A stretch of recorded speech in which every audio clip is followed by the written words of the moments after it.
Welcome to the Fringe Town Hall. All of us at the Hudson are very, very, very excited to be hosting it. We love the Fringe. We're big supporters of the Fringe. We think it's very important for the health and well-being of theater in LA. And so I did want to take this opportunity to welcome you all to the Hudson Theater. This is our backstage. And yeah, I hope you guys have a great time today. I'm going to turn it over to these amazing guys here. We're going to get started. Hey, thanks, buddy. Hi. Hey. This episode of the Second Town Hall is being recorded. So for those of you who didn't sign waivers, that's just tough. Please don't sue us.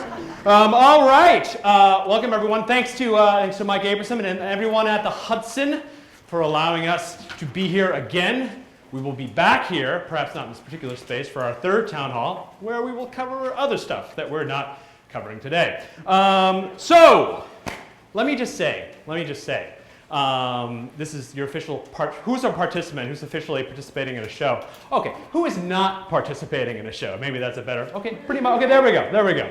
I like to say officially, welcome to those who have joined us. It's always very humbling every year to see the amount of enthusiasm and excitement that all you guys bring, and it really makes our year seeing all of you out there. I'm sure this proves to be one of the most challenging and entertaining and hopefully rewarding times of your life. At least that's what I've been told.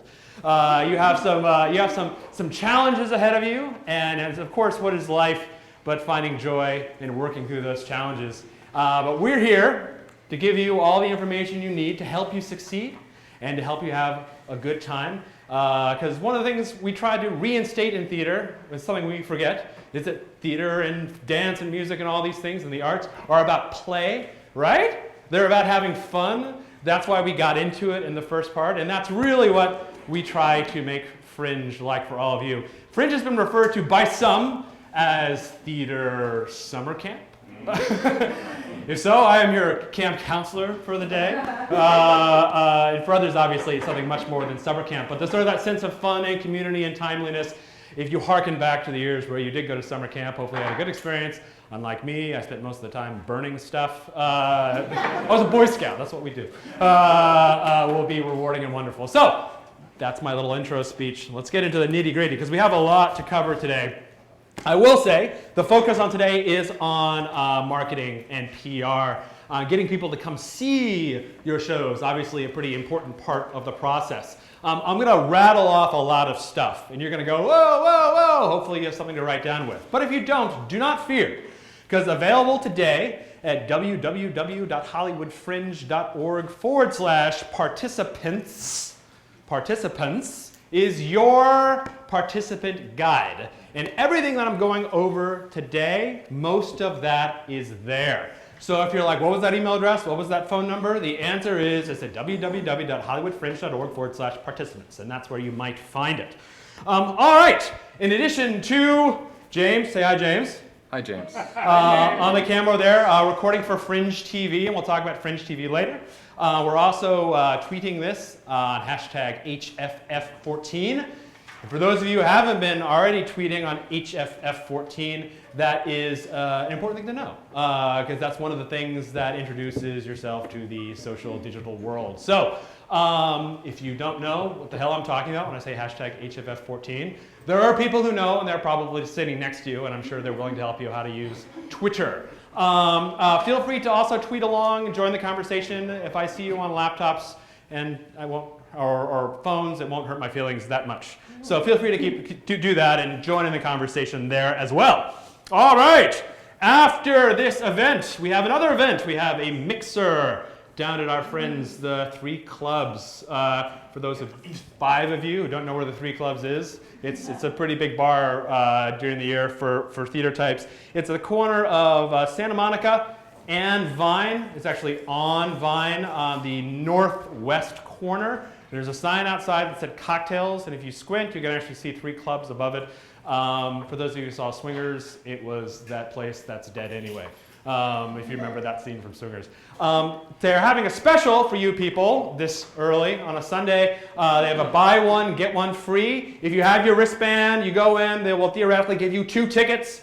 You buy a drink, you give a ticket, that's one free. You buy another drink, you get a ticket, that's one free. That's 4 drinks, 2 of which you can get free. Enjoy your Sunday.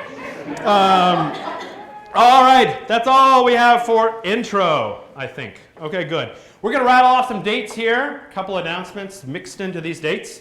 The first big date, burn this into your brain, April 15th. 2 things happen on April 15th.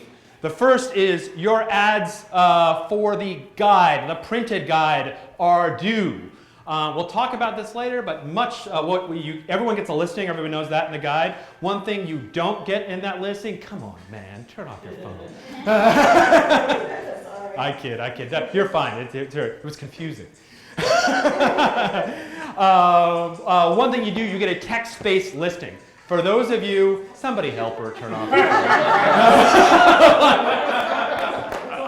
That's good. Hold on, let me check. Okay, we're good. Okay, good. All right, so you get a text-based listing. For those of you who want an image, your beautiful postcard image in the guide ads are what give those to you, and they are severely discounted for participants. So mark that date, April 15th. It's a very important date to get your final guide ads in. Check your dimensions. I'll say that a few thousand more times. April 15th is also the day where we lock down the information in the guide. And we'll talk a little bit more about that. But know that what's on the website on April 15th, close of business being midnight because we stay up late, is what will go into the guide. You'll receive several thousand announcements via email on that, so it's very, very important. Okay, that's April 15th. 2 big things happen that day. Guide ads close, and we have the guide informational lockdown. Great. May 1st, tickets are on sale via the website and mobile if Apple approves the mobile app update in time, but definitely on the website. They are on sale May 1st, so you might direct people to that. It already says if you go to performances, tickets open May 1st. So if people go to your project page, they already know that. But now you know that as well. May 1st, tickets go on sale. On May 3rd, we have our second workshop at the Asylum. The workshop, for those of you who weren't at or didn't see the video of the workshop from a couple weeks ago, is a fantastic question and answer. This is more of a me talking, and then at the end of me talking, you get to ask questions, which is fantastic. But the workshop is basically all Q&A, hosted by former participants, Fringe veterans, and it's something that I definitely encourage you guys to go to. A lot more Q&A in that one than this one. The first one was great. The first one was great. Who said that? I did. Yeah, thank you very much. I wasn't there, but I saw the video and I followed the tweets. Thank you very much. I'll say thank you. Okay, Megan says thank you. Megan She played the thing and she was great. She's the great and mighty Oz back here. Megan tweeting because that's the only place where we have a Wi-Fi signal. So fantastic. Okay, here's May 11th, the final town hall in this facility. So that is May 11th. At May 11th, we'll talk about certain things like ticketing and actually operations and running your show during the Fringe and how to get the most of it. Usually a bigger Q&A on that one as well than the first ones. We have so much info to go over. Here's an announcement for you. May 29th, we have the official Fringe benefit. What a clever play on words. The Fringe benefit, which is the fundraiser, which is really just a big pre-Fringe party. And a fantastic place for everyone to get to know each other, start the networking thing. We're going to hit networking a few thousand times, and let you know that networking is very important. But that is the date, May 29th, the fundraiser, and it is at King up on Hollywood Boulevard, which is a very, very neat space for things like this. You will also obviously receive several thousand emails about that as well. So put that on your calendar. June 5th, big date previews begin. Call them what you will. Press previews, pre-show previews, call them what you will, previews before the official announcement. We're going to talk about previews, but just so you know, June 5th is when they start. June 11th, you might notice you can't book a show on June 11th. There's a reason for that, because we want you all to come to the party and not worry about actually giving a show that night. So it's the biggest party of the year. It is June 11th. It is the opening night Fringe party. It's a really, really good time. It's pretty huge. It is the night theater people come out of the woodwork. Then June 12th to June 30th is HFF 14. That is the festival itself. And then June 29th is the awards and closing party. We all say goodbye, we shed tears, etc. All right. Okay, those are the key dates, X.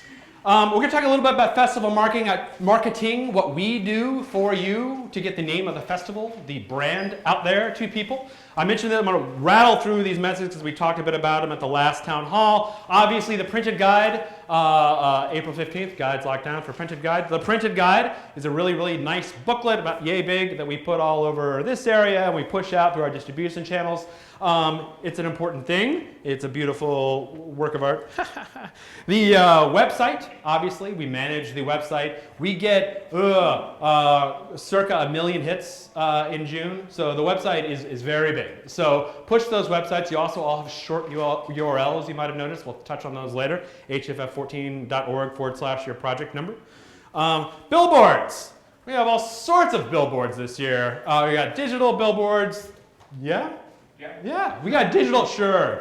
Apparently they're legal again.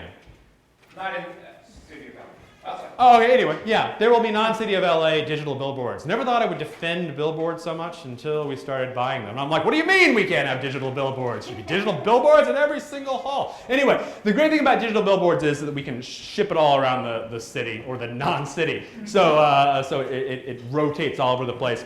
And then we have one big billboard. Here's something new. Right over there, we have a big billboard, like Lonely Mountain over Hollywood. So yeah, so everyone who drives through here will say, sorry for the Middle Earth reference. We'll all see the big billboard hovering over Hollywood. So that's a pretty exciting thing we're doing this year. KPCC is our official National Public Radio affiliate sponsor, and we have spots throughout the Fringe. Don't call them ads. They're not ads. They are announcement from our sponsor, or a mention of our sponsor, however you want to put it. But anyway, we have time on NPR where you'll be able to hear all about the Hollywood Fringe Festival.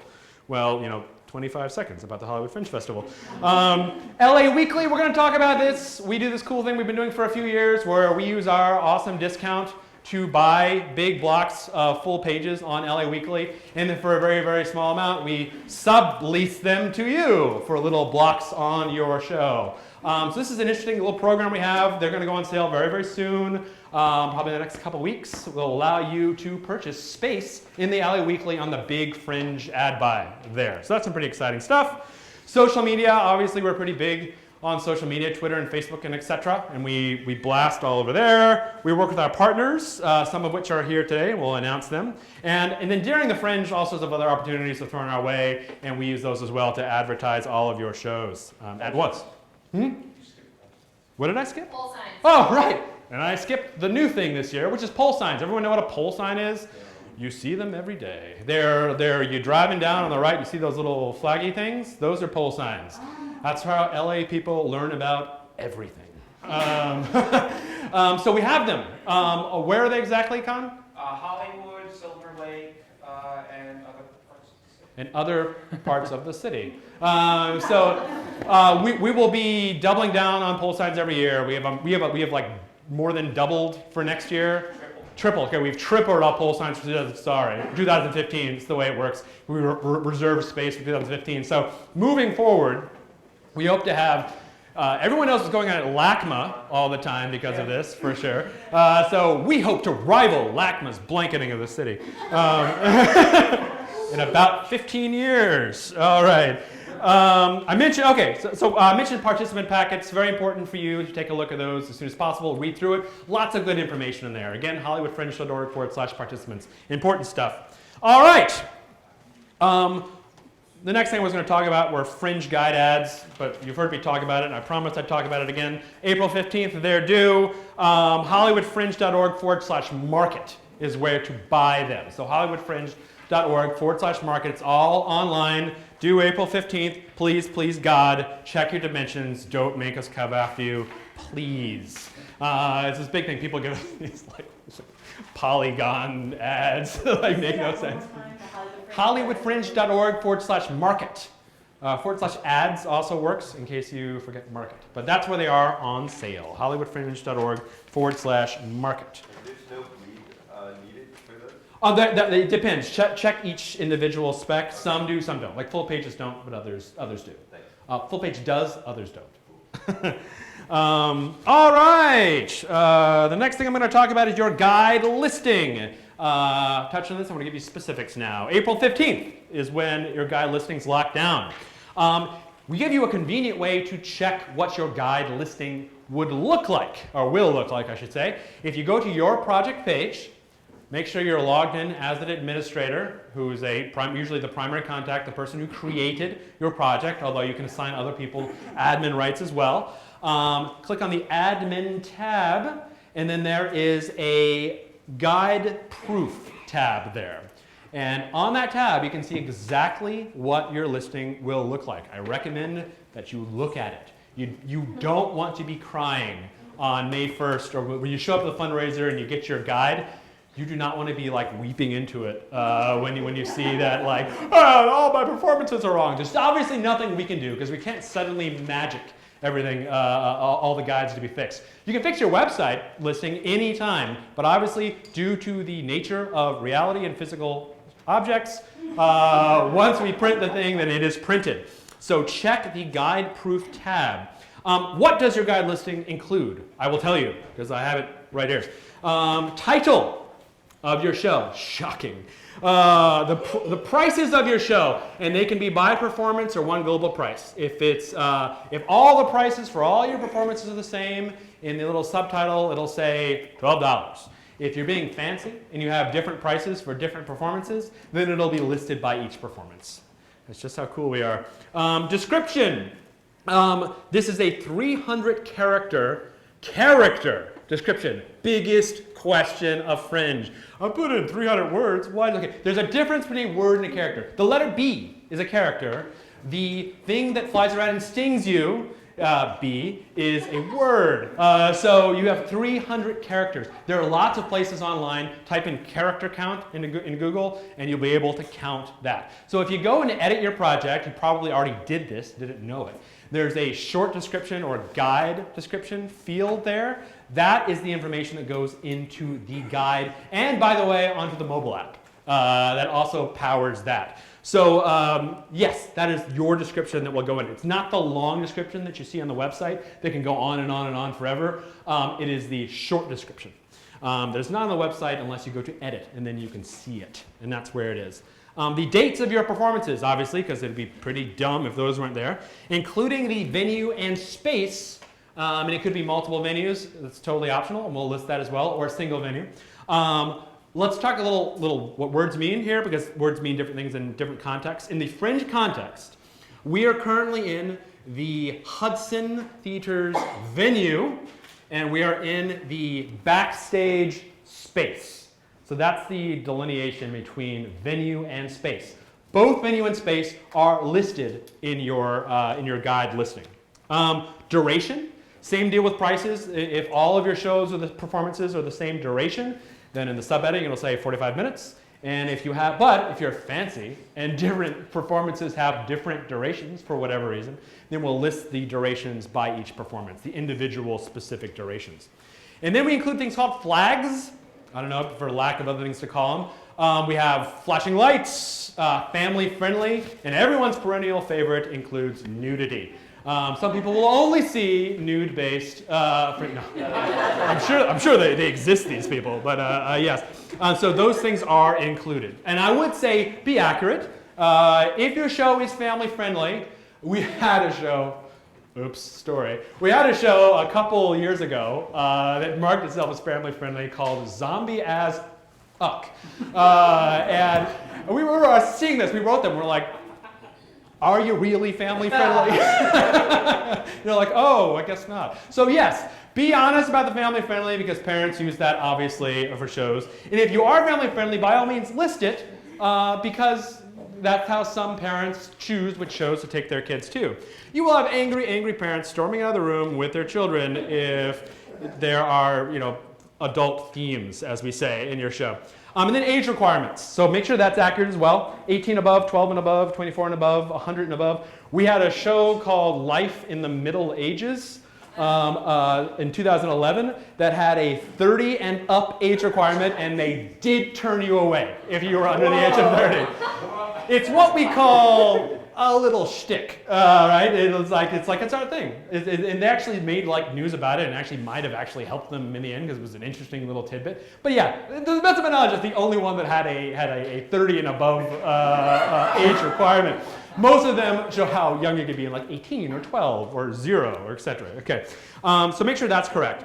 Okay, now as far as if you want to fix those things, if you go tonight or right now and you see, oh my God, don't panic. My guide listings are incorrect, don't panic. There's ways of fixing them. If you need to fix the show name, the pricing, the duration, the description, not the duration, excuse me, the description, the age requirements, or the so-called flags, you may do that yourself by editing your Fringe project online. Those are the things you can fix. But you're going to go like, oh my God, but I can't fix my performance dates, the durations, or the date time of my performance dates. Oh, that's really what a performance date is. So performance dates / times and duration. Oh, your venue fixes those. It would be sort of chaos if all participants could fix venue dates. So we leave those in the power of your hosting venue. So if you have trouble getting in touch with your venue, let us know. support@hollywoodfringe.org. Most of them are pretty reactive. So does that make sense? Ask questions later if they don't, as far as what you can fix. So those are your guide listings. How are we doing on time? Bad. 2:37. Bad. Okay. Online ads. Online ads are great because they're relatively expensive, and as I say, we get over 1 million hits a year during the month of June on the Hollywood Fringe website. And we're constantly lowering the price of these too because we're done by impression. Let me just second biggest question in Fringe. How the hell do these ads work? What's an impression? In the world of ad sales, there are fundamentally 2 ways to sell online ads. There's by click, or CPC, or by impression, otherwise known as CPM, which stands for cost per mil, if you care. And a mil is 1,000, so figure that out. We sell them by impressions, not by click. Okay, what is an impression? An impression is I go to hollywoodfringe.org/projects/1, and I look at it. That's an impression. An impression is a hit. So if your ad is on a page that someone sees, that counts as an impression. And you think about it, you've made an impression on them. And so that's what an impression is. So you can buy, for example, 15,000 impressions from the Fringe site. A key thing to know, you can control when the Fringe ads run. A lot of you brave souls bought ads before the registration deadline and might have noticed, oh my God, where did all my impressions go? It's because on April 1st, when everyone is putting their last registration, you're getting tons and tons of traffic hitting it. If you actually were wiped out on April 1st, then just let me know. We might be able to help you. But moving forward, know that April 15th is also a big, because of these things, the website gets smacked. If your strategy is to reach out to participants, then April 15th is your friend, because you're going to get a ton of participants looking at the website right then. But know that it spikes extremely. So if you go tonight and you buy an online ad and you don't want all of your impressions to suddenly go away on April 15th, know that you can go in and edit it and click the active button, the active checkbox, and turn it off for that day, then turn it back on. You can control when the ad's on and when it's off, just so you know. So you can buy these online ads the same place, hollywoodfringe.org/market. It's a good investment. Another thing to know, I'll just throw this out there, from a marketing perspective, people like, I only got 10 clicks. And I can tell you, we run all sorts of online ad campaigns. They're not for clicks. What they're for is to sort of, you know this, what's the number? You need to make X amount of impressions? 7. It's like 7. It's 7. You make 7, what's sort of a marketing maxim. You need to make 7 impressions on a patron or on a person who might buy a product, a customer, before they will buy your product. This is one of those impressions. It is not necessarily a way to drive people to your project, though that certainly works, and people do get a lot of clicks. It is a way to sort of mentally drive your brand into their head. And I can tell you, it works on me. When the first day of the Fringe rolls around and people say rattle off the first Fringe shows that you know, it's you guys that are buying the ads or the first ones that I mentioned. So it works on everyone psychologically, and that's how online ads are built to back up a brand. They aren't necessarily your principal forms of marketing. We're going to talk about other forms of marketing later. But just for those of you who say, I only got 10, I only got 15 clicks of that, then that doesn't necessarily mean that online ads are not doing their job. A lot of people who invest tons of money like us in online ads will tell you that, because the only thing that keeps us from crying. All right. Other opportunities for ad buying. We talked about LA Weekly a bit. You can expect an email from us in the next couple weeks on how to buy those. Those are 125? 175? 175 for a block on an LA Weekly run. And we're running a bunch of full page ads in the course of June. We have a minimum amount we need to sell before it becomes viable. So if we only sell 4 for the last weekend, then we'll contact you and said, we're going to need to move you to this date or this date or this date, or we can refund your money. We need to sell a minimum amount on these pages. And usually we do, because they're relatively popular. And also, so you know, obviously, when you get the alert from us and you're interested in an LA Weekly ad, know they sell out. The first time we offered it, it was actually more money than we're charging now. We reduced the price. When we first offered it, like, we opened up a page, they were gone in 2 hours. So we're like, good God. So we opened another page, they were gone in 45 minutes. So just so you know, LA Weekly, it's really it's the only ad that we sell for you that sells out and can sell out quickly. So if you're interested in the LA Weekly ad deal, act fast. We're going to talk about Bitter Lemons a bit, and then Colin's here in the future. Actually, this is as good time as any. Colin? Yes. Okay, does everyone know what Bitter Lemons is? Okay. So here's the editor-in-chief, Colin. He's going to say a couple words on Bitter Lemons right now. How you doing, everybody? I'm Colin Mitchell, editor-in-chief of Bitter Lemons. We've had a nice partnership with the Fringe over the last 5 years, 4 years. As a promotional sponsor. What do we do? Bitter-lemons.com. We have all sorts of great opportunities for ads.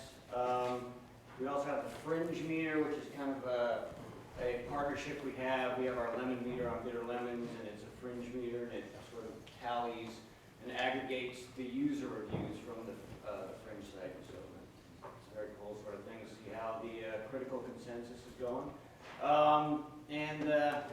What else? Just, if you have any interest in, we have people coming out all the time. We have awards. We have the bloat, the blaff, and potentially the bliff. I'm not sure what the bliff is yet, but we may be sponsoring it. A spliff. Yeah. I'll sponsor one of those later on.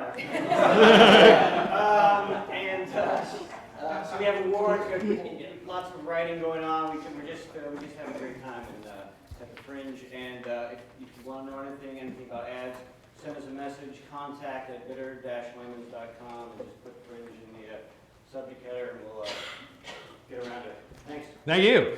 So yes, and if you missed that, information is in the participant packet as well. HollywoodFringe.org/participants. Yeah. What is the website Bitter Lemons? Oh, bitter-lemons.com. No, what is the website for? Oh, Bitter Lemons. Oh, I can say or you can say. Oh, okay. But you know what Rotten Tomatoes is? Yeah. Okay, it's like Rotten Tomatoes but for theater, Okay. specifically in LA. Is it for LA? Yeah. And he basically will do something they call the Fringe meter, which is what he mentioned, which is taking all the ratings from the Fringe and providing a bittersweet, counting. So he has a list of all the different Fringe shows. So yes, that's what it is. All right. Additionally, other ads. Everyone know what Footlights is? It's like the playbill of Los Angeles. It is like a lot of the larger theaters and some smaller theaters use Footlights to print their programs. There's a significantly reduced rates. I believe they're for as low as $30 a month. You can advertise in Footlights, and the great thing about that is that it'll go to all of these theater goers. So it's a great way to get directly to them. Backstage. Everyone knows what Backstage is. Weirdly has quite a lot of film coverage for something called Backstage, but Backstage is offering everyone listings, special price listings, for those of you who are interested in finding things like cast and that sort of business, all those things that you might need. Also, information in the participant guide. And Discover Hollywood, which is the official tourist magazine of Hollywood, is also offering special Fringe rates to you folks as well. Information in the participant packet. Let's see, we also have a bunch of services to make available to you, and it's important that these services, these services are not provided directly through us, rather through promotional partners. So you'll be dealing with them, not with us on these services. Is Sammy here? Yep. Hey! Sammy's from LA Stage Alliance. She's going to talk a little bit about the warehouse.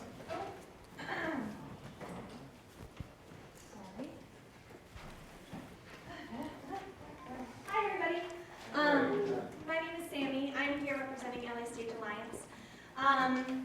Couple things. LA Stage Alliance, for those of you that don't know, is an organization. We're based in Atwater Village right now.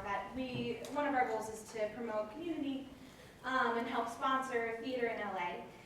We have a space now it used to be in downtown. It's now in Atwater Village, where we have the LA Stage Alliance Warehouse Co-op. And what the warehouse is it's essentially a place where our current LA Stage Alliance members store and also rent each other's sets, props, costumes. So it's about a 7,000 square foot facility where we have hundreds of chairs, tons of costumes. We have a shark costume, tons of glasses and We have a piano, cookware. too, right? There's a piano. We actually have 5 chandeliers. Not that you would want to load in and out a chandelier. But essentially, what I'm here today to do is talk to you guys about this new membership that we've established for the Fringe.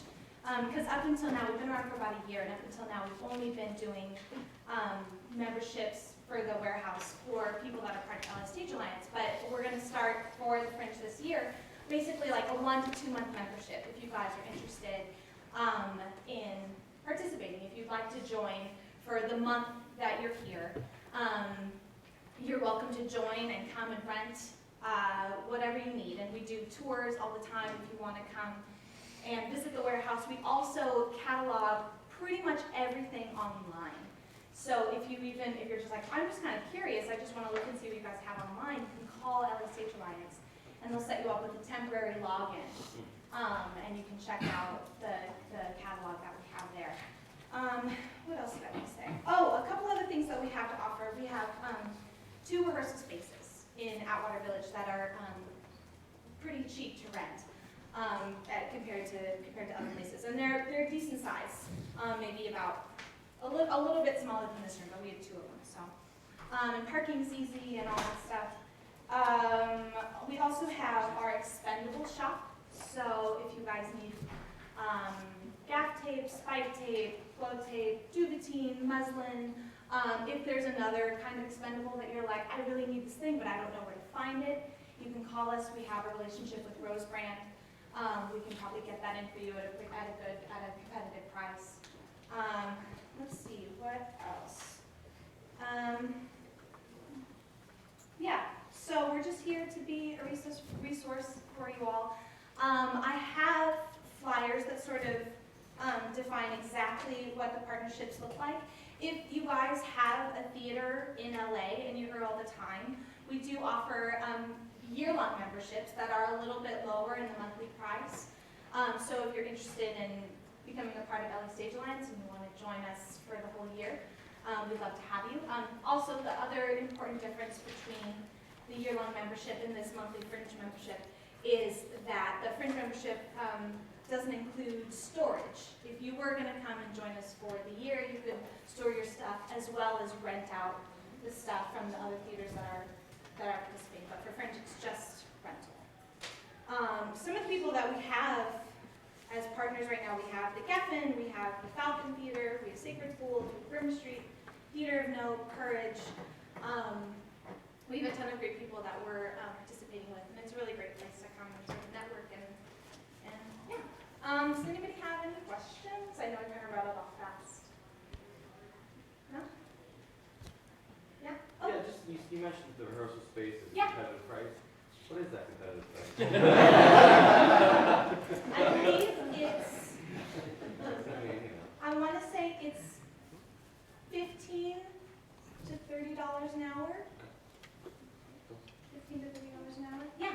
just a quick endorsement, having used both the membership with the warehouse and having used their facilities before. It's great stuff. It's worth looking into. Check them out. So again, I believe this is in your It is. participant packet. Yep. But if you want to ask me questions, I'll hang around for a little bit. I also have a sign up if you're like, I just want to get an email about this. I promise I won't like inundate you with emails, but if you just want me to follow up, I have an email sign up list right here. Okay. Thank you, Sammy. Thanks so much. All right, so I will be renting all 5 chandeliers from my Phantom of the Opera party. Everyone's going to come. You're all going to die by the chandeliers falling on top of your head. It's going to be a blast. All right. So that's the, as we mentioned, that little handout that she has is also in your participant packet. Everyone knows the URL. Okay, great. Distribution services. One of the biggest pains of having all these flyers is getting them around. I know because I've tried to do it myself before. You get to about 5 and then you want to just die. So we have somebody who does this professionally and has done this for us for several years now. His name is Larry Bloom. For $90, he'll distribute 1,000 flyers. And that's the deal. His email and phone number are in the participant packet, so make sure to check that out. Rich Clark Photography. He's been working with us since 2011 as well.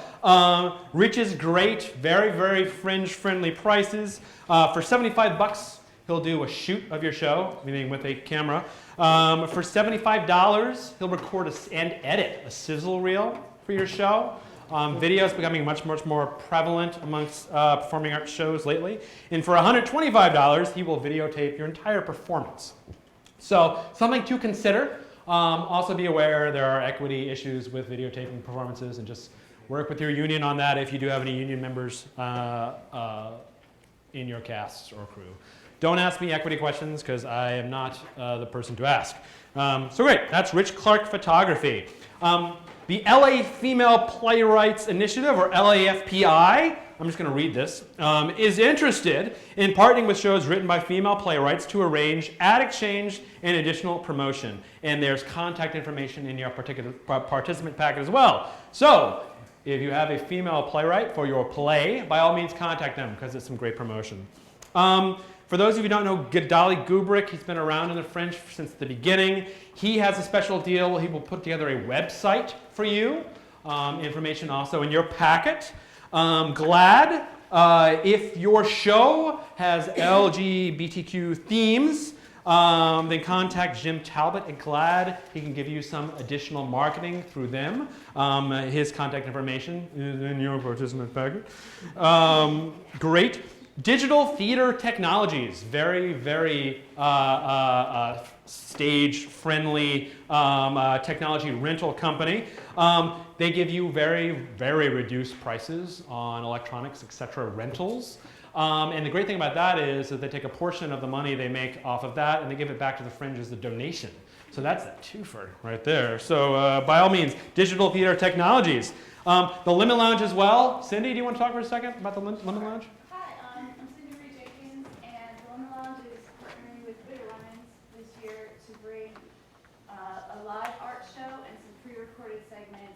Specifically to connect your show with new audiences for theater. And the key is that you have some sort of niche, or we just want to, let people know out of all the cool things they could experience at Fringe, what might be good for them. So we're going to do it with a number of different ways, and it's all a big experiment for Fringe, and hopefully continue it during the year for all live performance. And I have cards if you want to grab some later. What do you call it? The Lemon Lounge. And believe it or not, the contact information is in your participant packet. Thank you, Cindy. Additionally, I'm going to read this as well, forgive me. Rockwell Table and Stage in Los Feliz produces new musical concert series called A Little New Music and is seeking submissions from new musicals premiering at this year's Fringe for their June 10th concert. Check your participant packet. Okay, so that's as far as other services go. Again, note, not provided through the Fringe, partnered by partners with the Fringe. So go to them with your questions, please. All right, fantastic. Now we're going to talk about ticketing, because ticketing is fun. Where will tickets be on sale? One of the big questions people ask. And here is the answer. Tickets will be on sale on your project page. And that is your hollywoodfringe.org/projects/your project number, or your shortened URL, very awesome for flyers and Twitter, hff14.org/your project number. Check the URL before you put it on anything printed to make sure that it's correct. So that is where they will be on sale on the website. So it's recommended. Give hollywoodfringe.org as where it's on sale if you like, by all means. They'll just need to search for your project. The best place to give it, however, is that short URL that goes directly to your project, as that is where they will be on sale. Okay, everyone hopefully knows that we give 100% of all tickets sold through the Fringe back to you.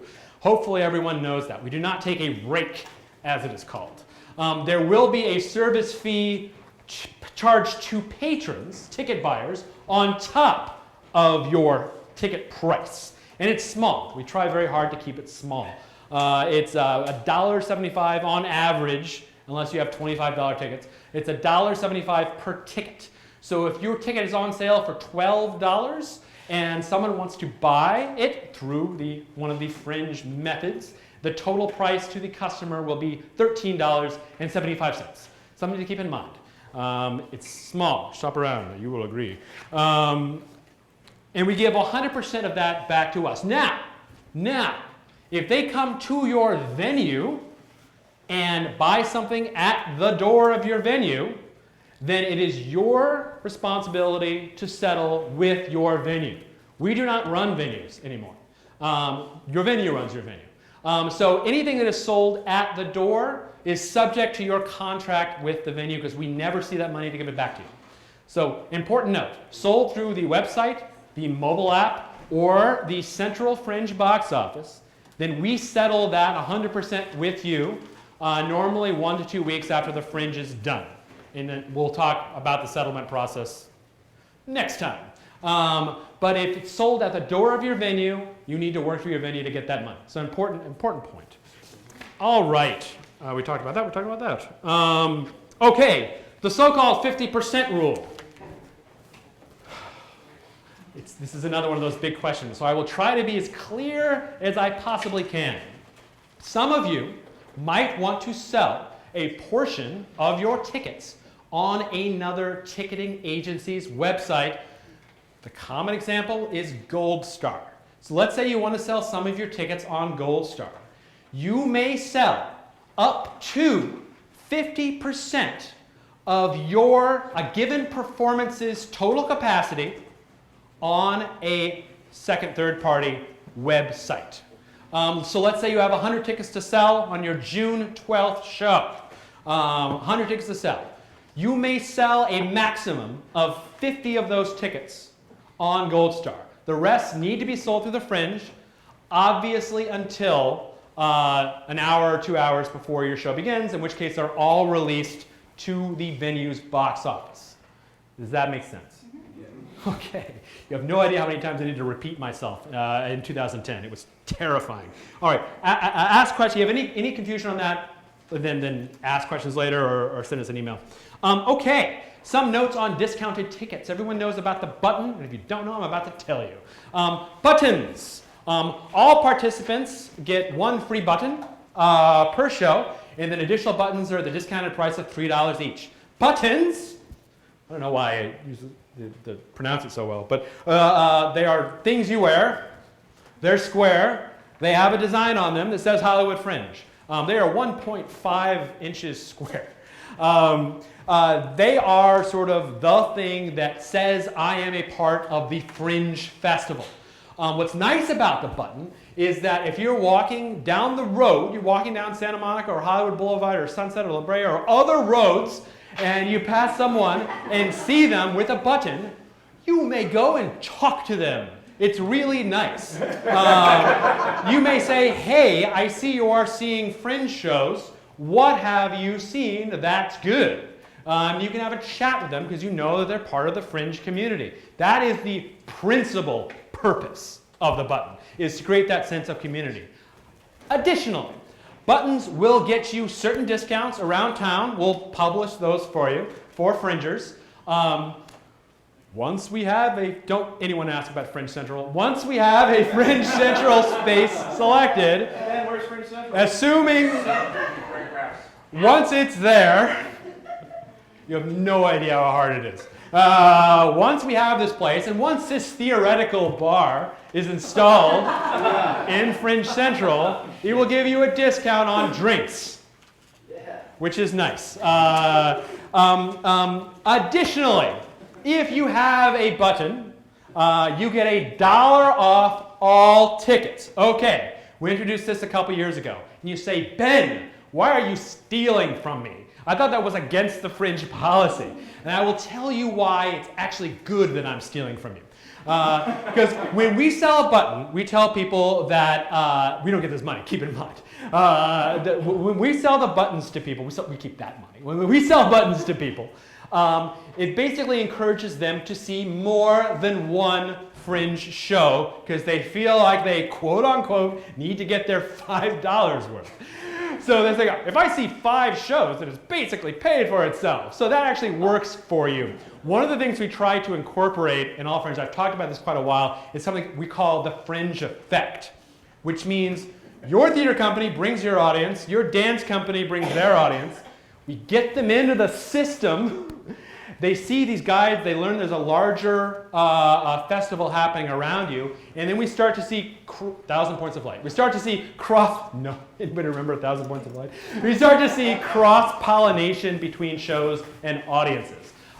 So leaving the Fringe, where audiences were initially siloed in their own theater companies, now audiences are starting to be shared. And the button is a tool that encourages people to see more than one show. And that's why we do it. So people can leave with a bigger audience than they had when they came in. So yes, one thing, obviously we can enforce the button thing online. If you have a button and we have you on record for having a button, you get $1 off. That's easy. One thing, people will get mad at you because we don't control this box office, for example. People will get mad at you if you don't honor the button discount at the door. People will tweet about it, and they will get mad. So make sure to honor. We can't force this upon you, of course, but honor the button discount at the door. If they have a button, $1 off the ticket. It's all for. It's hard. It's not necessarily a hard sell, but it's all definitely for everyone's benefit that we do this. Okay. That's enough of that. Ask questions about the button as we move on. Discount codes, we're going to talk about this in the next one. The Fringe website does support discount codes. It's a great way of marketing. Let's say you went to Emerson College, and I think probably all did because you seem to be everywhere. Let's see, there you go. Let's say you went to Emerson College and you want to market specifically to Emerson College grads. Create a discount code called Emerson. And you have 2 great things. A, you can give them special pricing, thus encouraging them to come. And B, you can track how successful that is on the website. I sold 25 tickets to Emerson grad, or I sold 25 tickets for my GLAD discount, or my LA Stage Alliance discount, or my LA Weekly discount, or something like that. So you can track how successful these discount codes are, which is really nice. Those are how discount codes work. If you have any questions, ask them in the Q&A. Participant pricing, something we introduced in 2012. You might notice, if you go to the admin section of the website, there are 2 prices per performance that you can set. One is the regular price, that's the one that goes in the guide. That is the one that is immediately available to everyone. The second is a participant price. I strongly urge you to make the participant price less than the regular price. Or pay what you can, or free. It's entirely up to you. But encourage other participants to come see your shows, and this is the way to do it, by providing special pricing for participants. Note, we don't publish these prices. If you are a part of a project, and by a part of our project, I mean in the team section of your project, your face/name is there. Then when you log in, you will see participant pricing, not regular pricing. It happens automatically on the mobile and on the website. So And then people come to the door, you can say, hey, I have a participant button. Yes, there are special buttons for participants. Oh, participant, then you get the $4 price or whatever, or the $10 price, or the pay what you can price. So yes, that's how participant pricing works. Again, I don't think we even let you anymore set it higher, because we assume that it's an error if you're setting it higher. So if you try to set a $17 participant price and a $12 regular price, then it'll automatically hit back to 12. Yeah. We're assuming that is done in error. Okay, that's participant pricing. Okay, we talked about button pricing. We talked about family-friendly shows. That's pretty easy there. And settlement timing we talked about. Again, we give you the means to settle your shows 1 to 2 weeks. We promise 2 weeks. It's usually 1, directly after the Fringe closes. You go online, you review the settlement information, you get a per-ticket report, and then you say, request the check, here's my address, send it to here. For those of you that have moved since registering your shows, do not fear. You still have an opportunity to change your address when you request your check. And it'll confirm this is the address we have in the record, is it correct? If not, change it. And that's where we will send your check. We are very diligent. My life doesn't get better until about a month after the Fringe ends, because I'm cutting 200x checks. Okay, almost gave away the number there, didn't I? All right, that's about ticketing. We're going to talk more about ticketing next time. Flyers, how are we doing on time?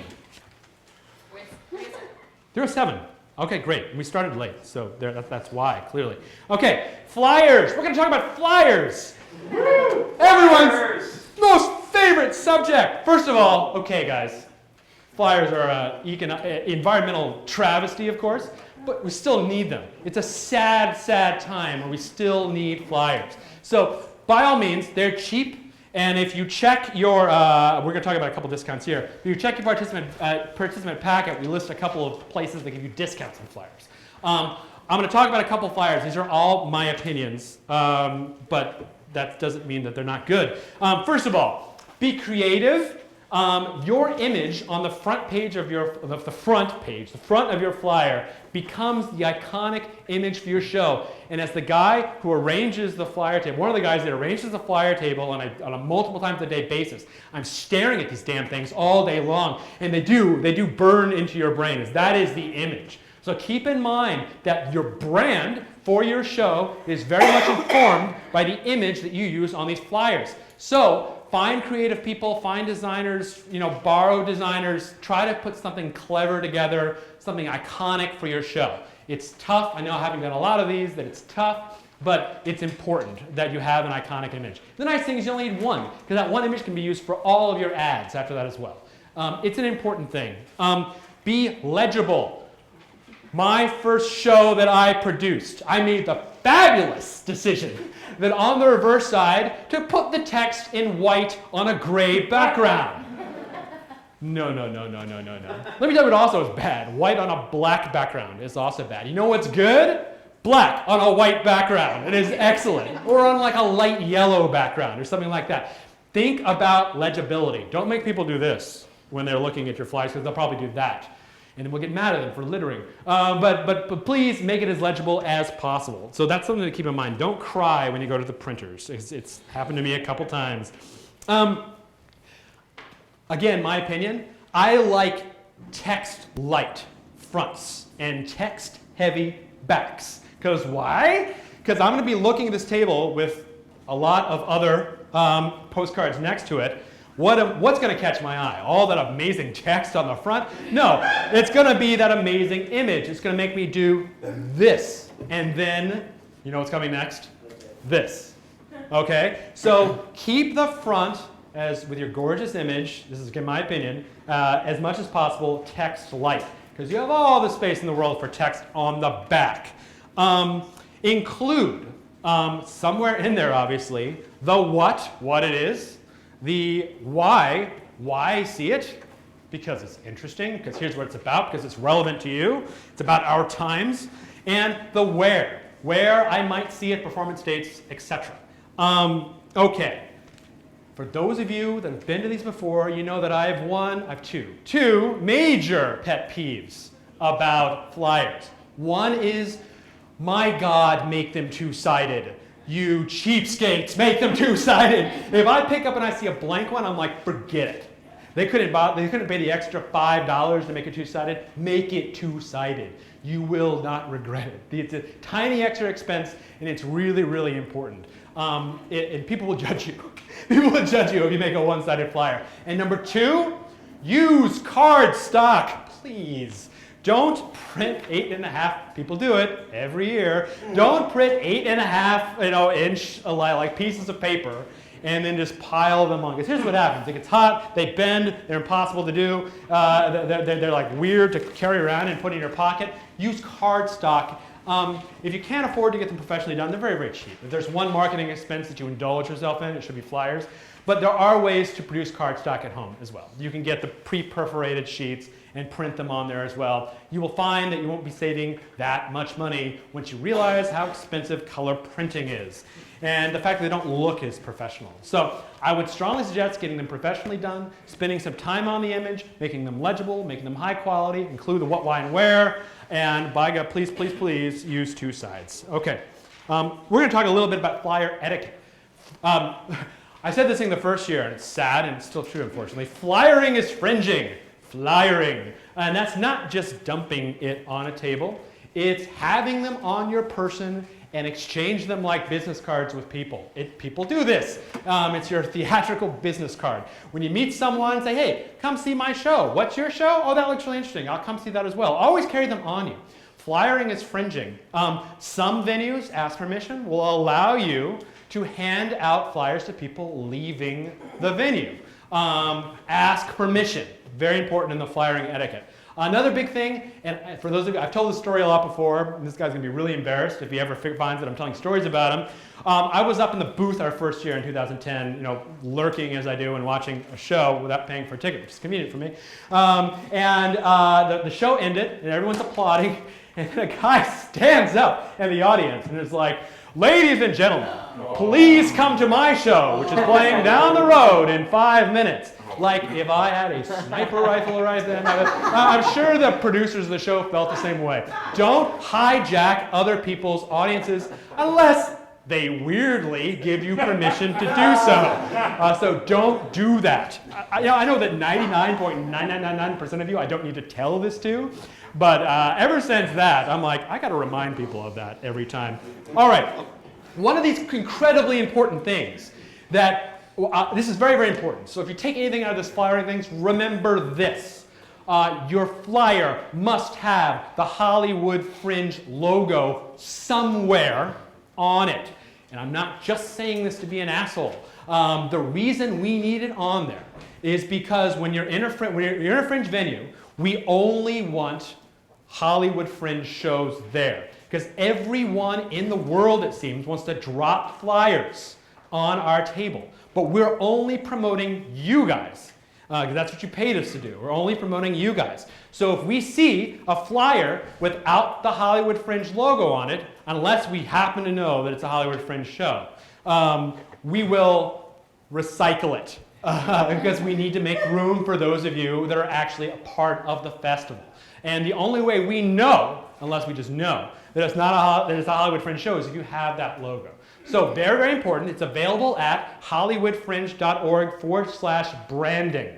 hollywoodfringe.org/branding. We give you a JPEG version, and we also give you an EPS version.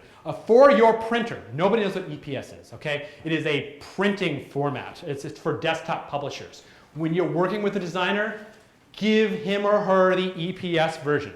If you just want to put something on your website, use the JPEG version. EPS better because it scales up and down without pixelation. EPS good, JPEG bad. So use the EPS version and give that to the guy who's actually doing the design, the guy or gal who's doing the design on your card. /flyer/creative device. Yes? I was just going to say that when I was doing my flyer, there's also just doing a Hollywood Fringe check on Google. You can find PNG images. Oh, there you go. Of 2014. I think there's actually a PNG up there as well. I might have PNG, JPEG, and I don't know what the hell. Yeah. So just to let you know, remember that you can do whatever the hell you want to our logo. Look, you can make it a rainbow, or you can distress it, or you can do whatever you want. We don't care. You can make it multiple colors. We don't care. It just needs to be there in the general form of the recognizable logo so that we know that you are indeed a Fringer. So, oh, thank you. All right. All right, we talked about that. Okay, a couple deals for you. We list two printers that are giving you deals on flyers. One is Arnold the Printer in Studio City. Special deals listed in your participant packet. The other is Footlights, special deals listed in your participant packet. So yes, get those flyers done sooner the better so you can start promoting. If you don't just drop them in venues, ask permission.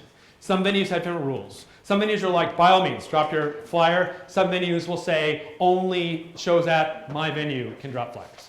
So, ask permission. It never goes bad asking permission. Okay, that's all I got to say about flyers. Press, awareness, all right. A note on the state of the theatrical Los Angeles press in 2014, or lack of, for those who are following it. We have lost a lot of support, that being the performing arts community, not the Fringe, the performing arts community, from various local and national publications. Some of my friends included, lament this as the end of theater in Los Angeles, and they cry and they drink. I say, this is again just my opinion, that this is not a statement on theater. This is a statement on newspapers. This is a statement on the economics behind newspapers and the shrinking column availability and the space availability. So do not lament. There are, I'm not giving a number, lots and lots of Fringe productions, more than ever before this year. Theater in LA and dance and all the performing arts is doing just fine. Thank you. So what do we do? What do we do in this age where the LA Weekly is significantly reducing, Backstage is eliminated, the LA Stage Alliance website has gone down, the whole thing. What do we do in this age? Okay, press is still out there, press has just changed. Press has turned into, blogs are obviously very, very big. Press has become some guy with a blog or a group with a blog. Huffington Post follows us every year, for example, and sites like it. You'll be able to go on, say, on Colin's site on Bitter Lemons, and you can see tons and tons and tons of press, lots of which aren't the official press that, like the LA Times and the LA Weekly that we've seen in the past. So find press when you can. So now rather than chasing after the LA Weekly, please review me, you have a multifaceted approach of reaching out to various blogs. And what's so and the like. What's so nice about blogs that they have, unlike the LA Weekly, who are like, guys, just read it, or gals, just read it, I'm reading it. We don't know anything about them. We don't know like what television shows they watch or what their favorite color is, or do they like zombie, related theater. We don't know these things. But let's say I have zombie related show. There are plenty of zombie/horror websites, blogs out there. Now I know if I take out an ad or if I ask to get covered or reviewed on said zombie blog, that I will be reaching people who like zombies. They exist apparently. They love zombies. So it actually gives you more of a directed focus on handling your marketing. So that's all I'll say on that. Don't despair. Rather, embrace the new era and realize that there are major benefits to some of the various different ways to get press in the new era. Yes? I'm sorry, just real quick, as a suggestion for the bloggers too, just make sure you vet them, because there were a lot of times you will get people who will just really want to see your show. They're like, oh yes, I have a blog. So make sure if they tell you they have a blog to go check their blog to make sure they do have a blog, so they're not just taking your free press comps. Which leads right into my next thing. So people who say that they're press, they contact us and say, I would like press credentials to the Hollywood Fringe Festival. We then do a basic review on them to make sure that they are legit. And legitimacy in this age of bloggers is different than legitimacy in the age where the New York Times would come and review your show. So like this year, we're probably going to have a level of categorization. We're going to see a level of categorization in the actual press to give you a sort of an instant, that's the deal. That's what kind of reporter that they are. From like individual blogger, group blogger, major blogger, / official press, like if you write for the LA Weekly or something like that. So you'll get that initial sort of, that sort of type. If they are press credentialed by the Hollywood Fringe Festival, they have special functionality on the site where they can request press comps to your show. You will receive an email if a particular certified member of the press asks for press accounts. Yet another reason to stay on top of your email during the Fringe is because you never know. The LA Times might want to see your show that night because they want to take photos. So stay on top of it. You will receive an email. You will click on a link in that email, which will give you information on that press, and immediately all you need to do is hit confirm. We'll add comped press tickets to that performance. So a press goes on and says, I want press tickets for that zombie show on June 12th at 8 p.m. And then they'll submit that. You'll receive an email. One second. You'll receive an email. You click on the link. We'll automatically go to the page. All you have to do is hit confirm, and we'll automatically add press tickets to that performance. Just looking at what you just said from a logistical point of view, if the venue advertises 36 seats, but I can negotiate more, Yeah? and you go ahead and add the press person to it, even if we are, for example, sold out, will it still go through? Yes, it will. It will. That is one great way to oversell your show, is by adding press tickets. Does that make sense to everyone, how that process works? Also know that there are ways to oversell your show on the Fringe side as well, contact support if necessary, but usually it requires going through your venue if you need to add capacity, because we won't do it without the venue's permission. Yes? If for example, I'm going up the first few days. Yep. So how early would you suggest would be the time to contact these people so that it's not too far in advance? You mean the press? Yeah. Okay, great. I'll answer that question. Just so you know, let's say Q&A to the end, because I normally do that. I'm just feeling talking to people today, because it makes it all easier. It lets me go through all this information. We can get all your Q&A away. But to answer your question, never too early to start talking with press and start to building up that thing. And here's a couple points. Everybody wants press. Sure. That's not true. Some people don't want press. Some people who are doing workshops that don't want coverage, that are just doing this for the experience surround of getting up, they don't want press. And then there's actually, if you go into the edit screen, you can say, please no press. And then press won't be able to request comps to your show. That's something that you should know.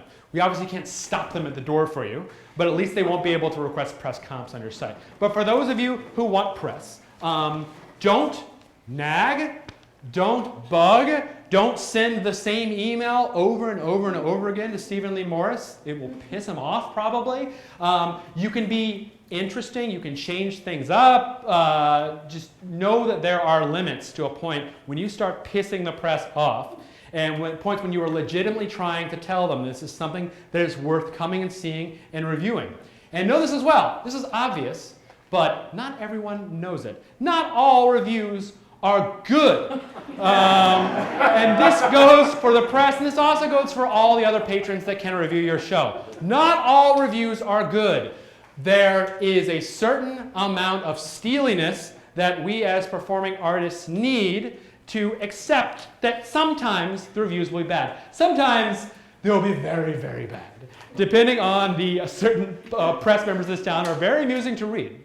Like that is the most reviewing terrible, because nothing's more amusing to people who aren't producing the show than a really, really bad review. You're like, oh my God, I can't believe you said that. But know that they do exist. People who write very animated bad reviews. So realize that you cannot contact us and say, please remove this review. Unless they're using expletives, they're way beyond the pale. We have a specific policy for that. If they are clearly a violation of our terms of service, using curse words, taking personal attacks, then yeah, we'll remove that review. But if it's just a, don't waste your time on this zombie show, and really hurt your feelings, because why wouldn't it? It makes sense, we're not robots. Then know that we can't just remove one review. We can remove all reviews. So if you decide halfway through, it's like, oh God, all these terrible reviews are helping or hurting me from selling my show and building audiences, we can turn all reviews off. And you too, at this very moment, can turn all reviews off if you don't want the people to review it. So just so you know, can't remove a single review, can remove all reviews. All right. A lot of you are going to ask, hey, where do I find a press list? Where can I start building this? Start building it now. It's one of your big toolkits moving forward, is this evolving press list, if you send your press releases too. We don't give out contact information right now, although we are working on something in the form of a way to contact them directly.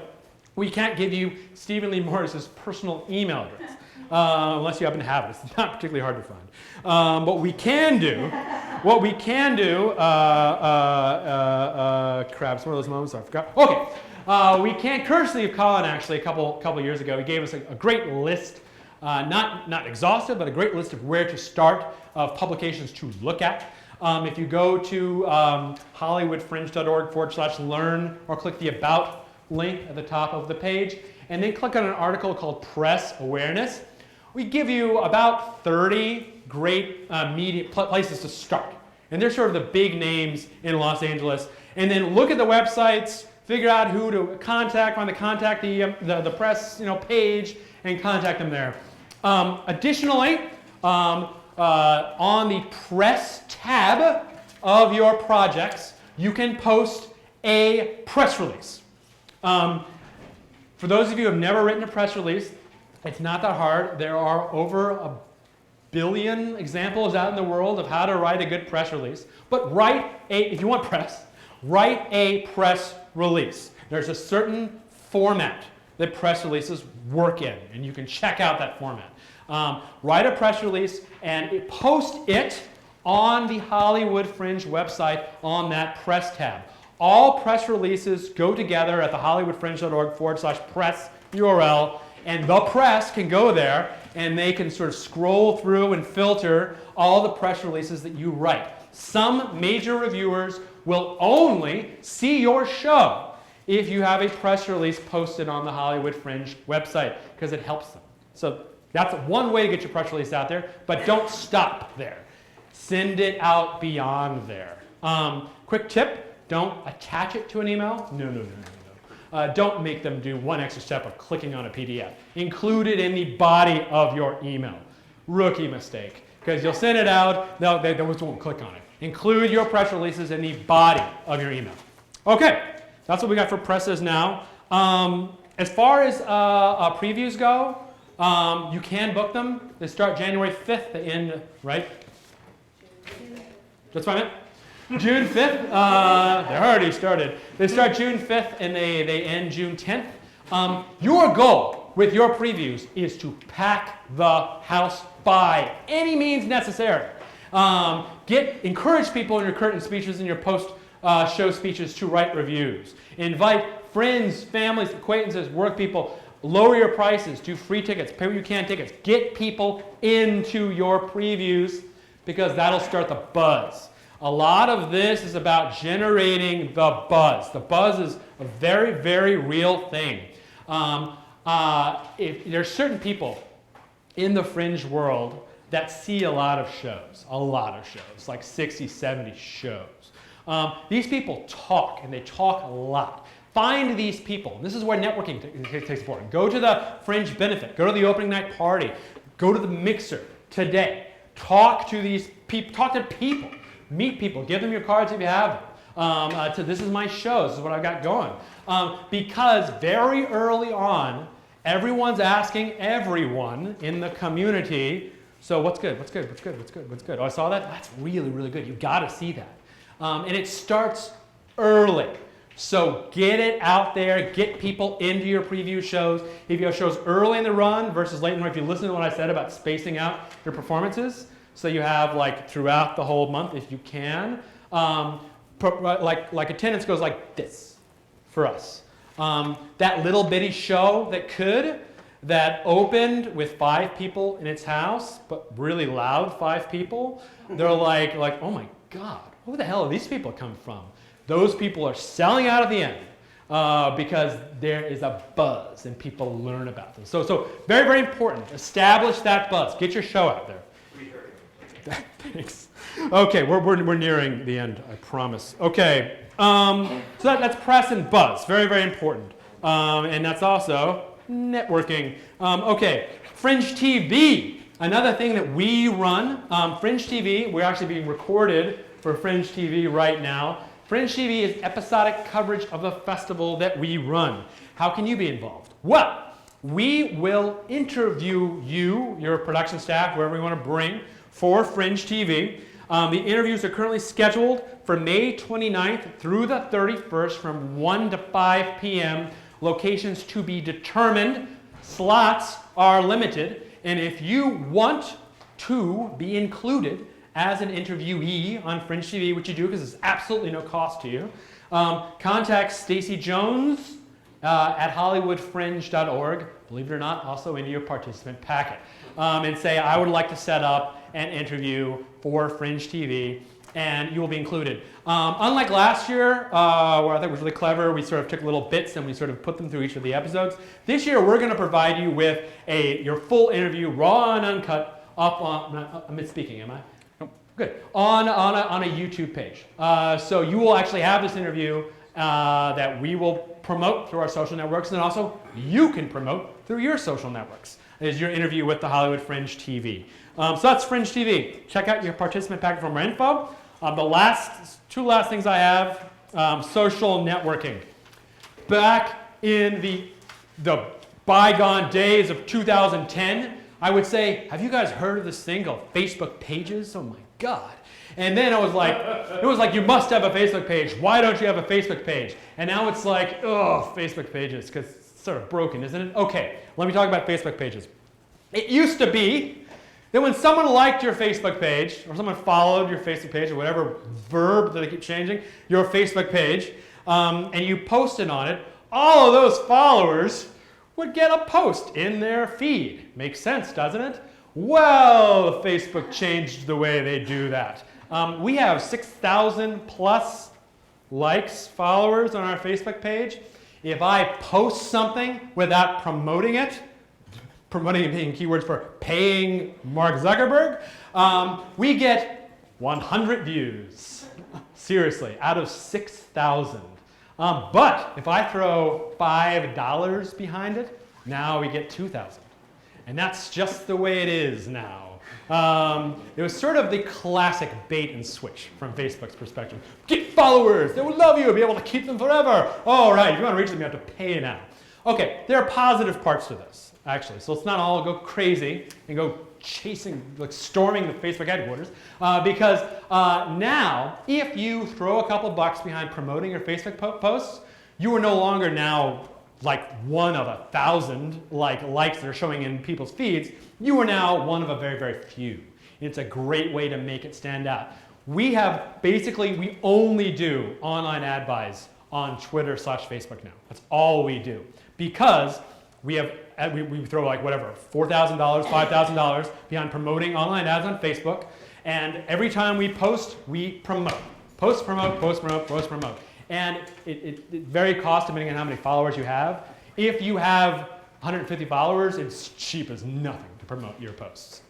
Just FYI, that's how it works now. So if you want to go the Facebook route, which is actually not a bad route to go, have a Facebook page and collect those likes, because now you have a fixed amount of people who will like or are interested in following you, and then you're going to need to promote it a little bit to get it out there. That's just one of those things.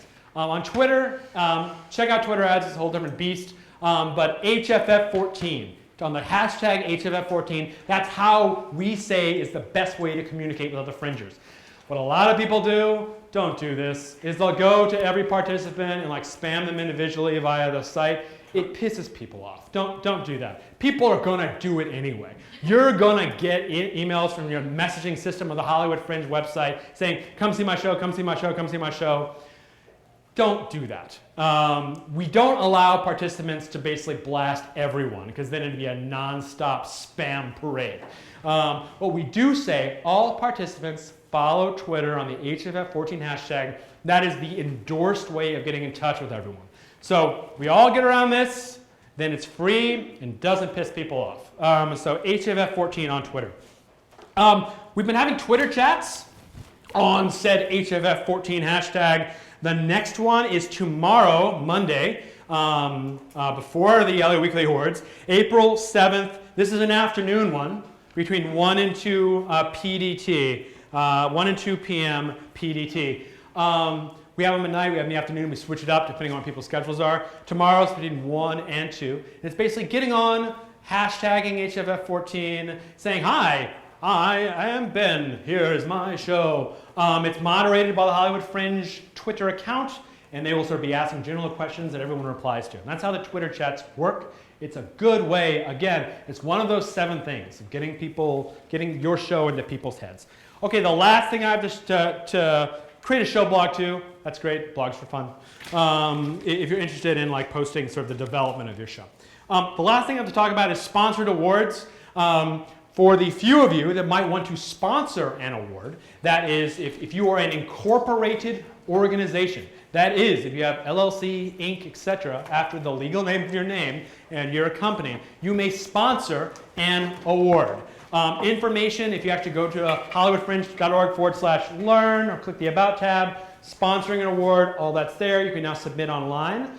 Unlike in previous years where you didn't know who the award sponsors were until, say, the awards night, now we're publishing it well before the festival starts. So you will see who all of the sponsors are, and with also the ability to contact them to say, please consider my show because it meets the criteria of your award. So for those of you that want to leave this experience with a couple awards, which is great, check out that, if you want to promote your award, then check out that article. And for those of you that want to receive an award, we will make that information available after May 1st. And you'll be able to start soliciting people to come see your show, which is great. Those are the sponsored awards. Last thing I'll say when we get to Q&A, there's also the official Fringe Community Awards. We call them the Freaks. Right? Our mascot, the Freaks, the round, colorful things, we call the Freaks.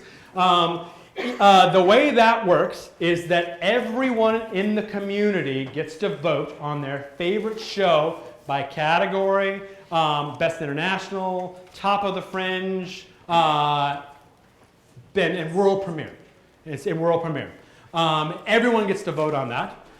What counts you as a community? If you have a show, if you are a part of a show, if you host a venue, if you buy X amount of tickets, if you write X amount of reviews, then you get a ballot on the last couple days of the Fringe. There's a deadline on the last day of the Fringe. You fill it out, and then on the awards night on May 29th, we announce the winners. I promise you, there is no perfect system out there. But I only saw 5 shows. Nobody sees all the shows. There's no such thing as a perfect system. This is the best of all of the worst options of how to do this. And generally, people looked at the winners and were like, "Yeah, it was a good show." So it kind of works. So that's how the Freaks work. So 2 types of awards: the Freaks and the sponsored awards. And then this ridiculous thing we call the Sillies, which is like best hairdo from hanging out in the bar and stuff like that. Okay, and that's all we have. Okay, we're on to Q&A with 5 minutes left. How much time? We have 20 minutes. I'll go, for those of you who want to stay, I'll go 15 minutes after questions. Okay, before I start, you were first. But before I start calling on people, everyone remembers 2nd grade. You raise your hands if you have a question, and you will be called upon. We'll try to go back and forth. At which point, please stand, say your name, and if you represent a show, the show that you represent, and then ask your question. All right, with that being said, yes? Hi there, I'm Scott. I have a one-man show called I Want to Bury My Testimony. I'll be laying to rest the principles of faith and masculinity. One easy question, one remedial question. You didn't, on the things to include in the flyer, you didn't include the when? Yes? Oh, the when, by all means. Okay. By where/when, where and when. Definitely include dates. And the second question might be sort of remedial. So I have a flyer, putting these 2 sites together. When I'm buying ad space for anything, how does that work as far as like buying a block? Would you do front and back? Right, okay. If you say you were buying an LA Weekly ad or an online ad or something like that, just the front. But you will most likely need to have multiple dimensions of that ad. And also, let's say you're doing an LA Weekly ad, you got that much space. You somehow need to include information on it well. So people make decisions. I have this much space. What can I include on there? A lot of people do not list all of your performances there. They just give a link to your show. URL is key. Because otherwise, how much, you have 10 performances, how much space can you fit right there, right? So you need to make design decisions. So no, you're going to have your most likely postcard or your postcard flyer that you're going to need to go back and make certain dimensions things. This is a very usable format because you can shrink and expand and stuff like that. But some, for example, I think it's a 2x3, the LA Weekly ads, so they're like that. You might need to go to your designer and say, I need new dimensions on that. But yeah, as far as what to include on the front, design decision, marketing decision. Don't overwhelm with text would still be my solution. Give them the URL and let them figure it out. Thank you. Sure. Yes. Hi. My name is Nell Tier. I'm directing Rock and Roll's Greatest Lovers for rock musical. We're going to be at the Lillian about John and Yoko. Come and see it. My question is, on Fringe TV, if we do make a sizzle reel, would we be allowed to, will you guys be running any of that? Or? Right. Good question. Last year, we had a thing where people could upload videos and then they would go in some sort of a loop in some sort of place and sometimes online. It's a question of whether we're going to do that again this year. It's an answer that we'll have later. So perhaps. There's nothing definite yet. Yes? Hey, Canada Flag is, I'm producing a radio show called Germain about Burnout Brothers in Long Island. You said the way to get tickets is through the profile page. Does that mean they will not be on sale at Fringe Central? Oh, okay, good question. There are actually, maybe I didn't make this clear enough, I'm glad you brought it up. There are three official places where the Fringe sells those tickets. One is on the website, one is on the mobile app, and one is on the official Fringe box office. So there will be a walk-up spot where people who just want to pay cash or something like that can buy them. My second question is, can they with credit card there? Yes, if you pay with cash, there's no fee. Which is a little secret that I wish people didn't know. And yet, here I am announcing it. If you pay with credit card, there is a fee. And then, sorry, one time. Dependent on venue, you said once they're out of your hands, you go through the venue. Yep. So that's a venue question, whether at the box office they have credit card capability. Yep. And stuff? If you go on the venue pages, a lot of them will say on the second tab, like various services they have, and some of them say accept credit cards. A lot of them are cash only. Some of them don't provide box office support, and you need to be your box office. So check with your venue on how you want to deal with that. Yes? Oh, yes. Hey, James Schwartzel, James. Fringe TV camera operator. Can you stop standing behind this pole? Which pole? This one right here. This pole? So what you're saying is this is bad? I mean, actually, no, I like it. Okay, very good. Yes. Hi, David Wheaton, music writer with Gallery, the musical. With the press, are they used to just getting generic, just the fax press releases, or do they expect, hi, hope you can make it something a little personal? Right, okay, I wouldn't say, and people have disagreements on it, here's how I would do it. You can fashion, there's two ways to reach out to press. One way is send them the press release, which you should, and the other way is the personal invite. Hi, my name is Ben. I have a wonderful show that I think you might like. I know you like this sort of show. And I'm part of the Hollywood Fringe Festival. You might have heard of it. I would be so honored if you could appear in the show. And of course, your feedback is always, you can write a nice little note to them, right? So there's two ways. There's the press release, which should be official, right? Don't customize your press release for individual mediums. But you can send them individual notes saying that. So when we're talking about what we do a lot is we'll send them a press release, then a week later, send them a nice friendly email saying sort of personalized for them.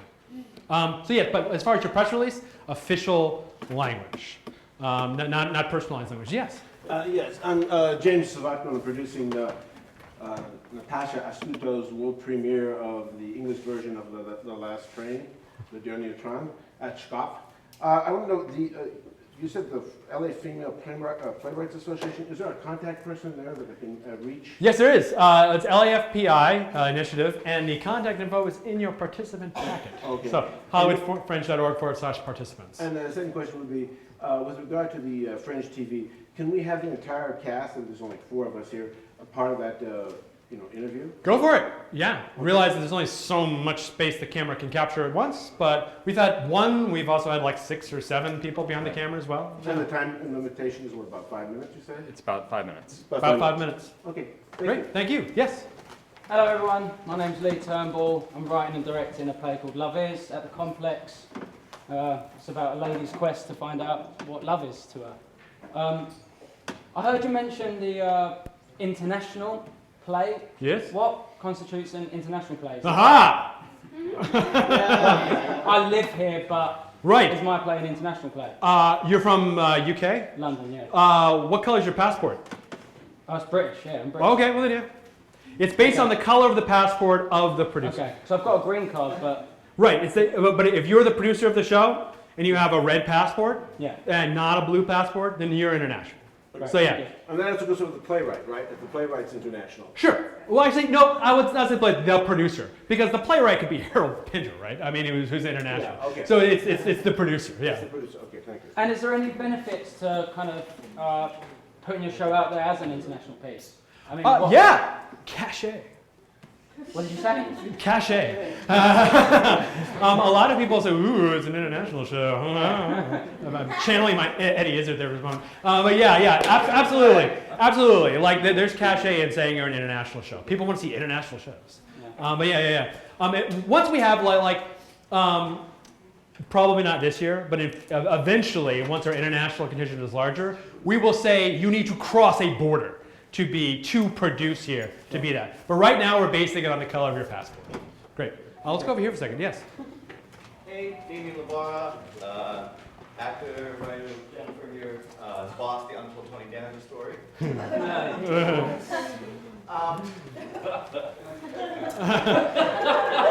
right, hold on. Everyone wants to know, are you playing Tony?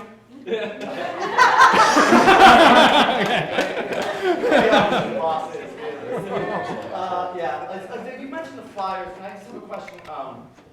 You said are we giving you flyers specifically because you said there wouldn't be room on a table? Like, we give you the flyers, or I just have a Sure. That makes sense. Good question. You are dropping the flyers. We'll communicate with you and say, hey guys, we're about to. Oh, you'll have a follow. How many do you need? Okay, right. We'll communicate with you and say, hey guys, we're opening this location where you might post your flyers, and it's up to you. No. Yeah. It's like that. And then this said location, you're probably going to keep coming back to it. So if you say, oh, my flyers are low, and you can refill them. But yeah, you don't want to go to a venue and put that in there, because the venue will also go like, what? So yeah, stack. How do I tweet that? 150, 100. 100, sure. 125. 125, yes. Hi, Brendan Weinhold, 4 Tree Plays. What are we allowed to bring as far as those flyers go? We don't want to do it in 8.5 by 11 sheet of paper. Good. But what about a small bonsai tree? Okay. To represent a whole bonsai tree? And you bring up a whole interesting thing, is that a lot of people find interesting other ways to promote their show. I would say definitely get a flyer, but if you also want, say, a bonsai tree, or what was the one that was like the pills that will make you heterosexual? It was like Queerdo last year. They were great, but they were actually like little candies, and he had these little pill bottles that he laid out. Really interesting. It made me remember that. Another group did had a water gun, and for whatever reason, and they put their show name on the water gun. Yeah, bracelets, all the slap bracelets. That was really, really cool. Definitely play around with that. Here's the thing, guitar picks. Here's the only thing I'll say. Those generally are per unit more expensive than flyers. If you put them on a table, they will disappear very, very quickly. But if we have room, we can accommodate you. But I would say you probably want to reserve those for face-to-face networking. Just as a display rather than something that you can change. Oh, I got you. A single Sure. bonsai tree with our flyers leading again. Talk to us at said location when said location opens, and if there's space, yes. Also, we have room for said location for posters as well. So if you do publish posters, we have space for that as well, or theoretically. Greg, your hand's up. Hi, I'm Greg Krafts, Managing Director of Theater Unleashed. We're producing the best of 25 plays per hour, 25 plays in 60 minutes, and Friends Like These, the Anatomy of a School Shooting. You should come check them both out. Ben, there's a wonderful, wonderful hashtag that I have a question about. the shit Ben Hill says hashtag, which we use during these town halls. There's been a lack of really great material this town hall. Is this because you're just holding back, or has having a baby just rotted your brain? Greg, what you don't want are giant dinosaurs rushing onto your stage and eating small babies. You definitely don't want that. But what about the orgies of fun? Okay, the orgy of fun. Yeah. Ladies and gentlemen, the Hollywood Fringe Festival is an orgy of fun.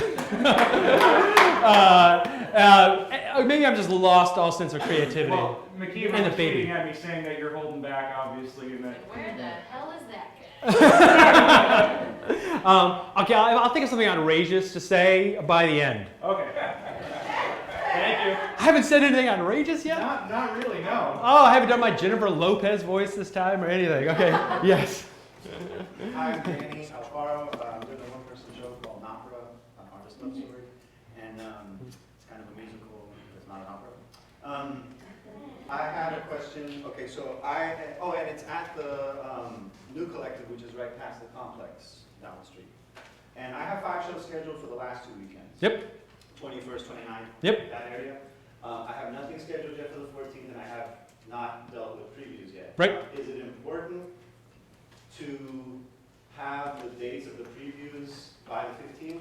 So that those, I mean, should we be including the dates of the previews along with the dates of our show in the info and all that? Here's what I'll say, important but not required. I mean, it's important in the sense because we do publish preview shows in the guide as well as like proper run shows. As a good strategy in general, we talked about spacing out your performances because you want your ticket sales to go like that and build the buzz early on and have a really, really, really strong closing. So I'd say as far as the merits of having them spread across, there are great merits to it.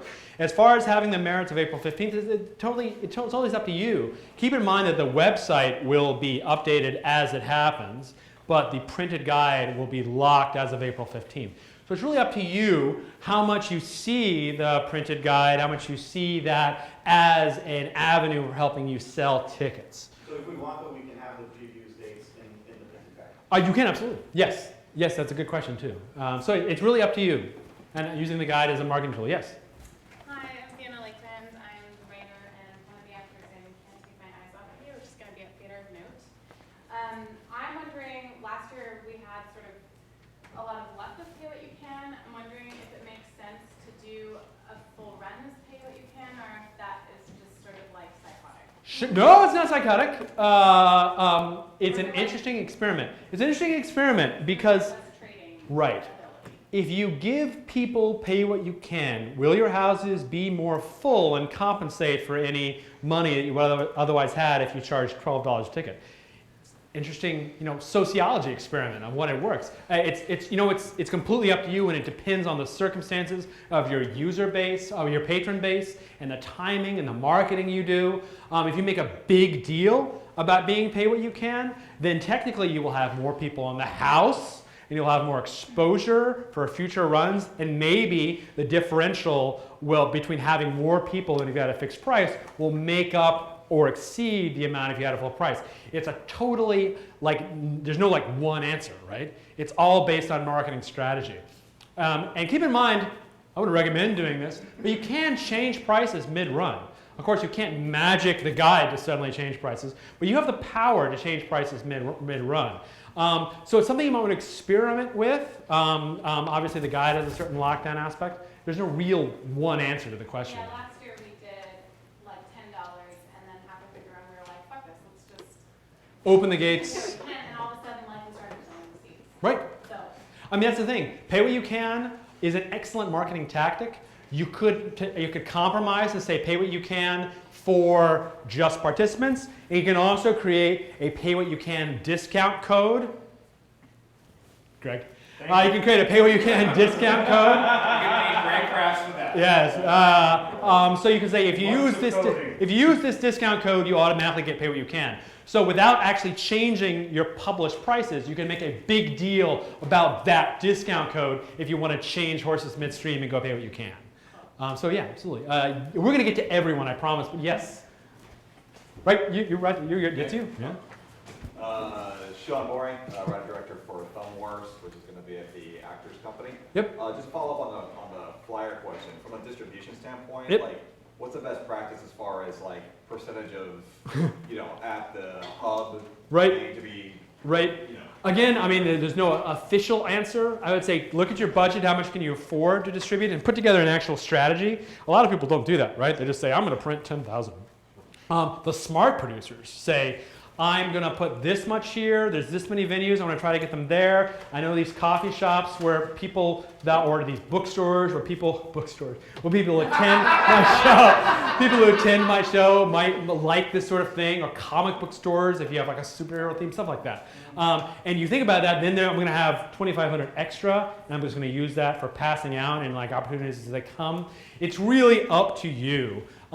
They can, especially if you have an interesting flyer, they can go reasonably fast at Fringe Central, this place. So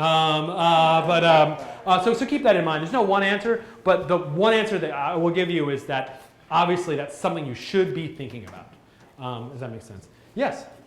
Yeah, Mike Rod show, The Cracker Jack, about my uncle who's a tugboat captain in the 40s, going to be at the Lounge Theater.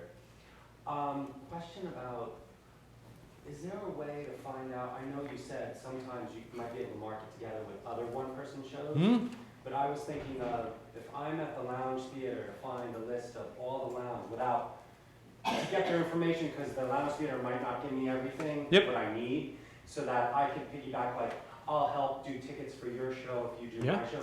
Like looking at the times where they're the same, is there a list for the theaters? Well, let's see. If you go to the venues page, so if you go, see if this answers your question. If you go to the Hollywood Fringe website, click on venues at the top, then each theater has its own profile page, right? And then on the left, you can see like a randomized, like the 5 shows from that venue, and then hit see all, and then you can see a list of every show at that theater. And then if you click, and then you can also go to hollywoodfringe.org, don't quote me on this, /daily, and that's not a publicized link yet, but that's the schedule of the whole shebang as it stands right now. So that's a thought as well. So if you want to find other shows playing at your venue, then you can do that on the venue's profile page, and then contact them through the site and say, hi, I would like to, maybe you'd be interested in doing some co-promotion with me. And you want to talk, Huh? That is good. do you want to talk about forums, get more people onto the forums? That thing. Yes, okay. We have a forum that everyone asked for, and then last year nobody used. So it's one of those things. It was Gadali who kept asking for it, actually. The URL is at hollywoodfringe.org. hollywoodfringe.org/forums. Forum. Hollywood. Okay, for those of you who want to use our Google group, hollywoodfringe.org/forum. Sign up for it and use it. And that's one method that we try to put out there to get people to, it's in the participant pack as well, to try to get everyone to create one group where we can blast everyone and you can control the distribution. So by all means, that is a resource there for you. Obviously, it is more useful the more people use it. So hollywoodfringe.org/forum. We're going to go way over there, and we're going to get you, and then we're going to come back. Everyone's going to get a chance. Yes? Hi, my name is Spark O'Connell. I'm with Curious Beast Theater Company, and we're doing 2 shows at the McCadden Place Theater called Lockout, and the other one is called Reborning. My question is with Facebook and the whole Zuckerberg thing going on. If we post something on your Fringe page, then that means only 100 people can see it? Less. Or even less than that. So then we would have to pay for more promotion. Right. Being posted on your Facebook page. Right. Posting on the hollywoodfringe.org page, Hollywood Fringe Facebook page is a great way to get nobody to see it. I don't even, do you ever see that? Yes? No, someone said a butt? Okay. Okay, I thought I heard a butt. I was like, please, what's the butt? No, what I was thinking, okay, there are 2 ways that, at least 2 ways, at least include mobile, to advertise on Facebook.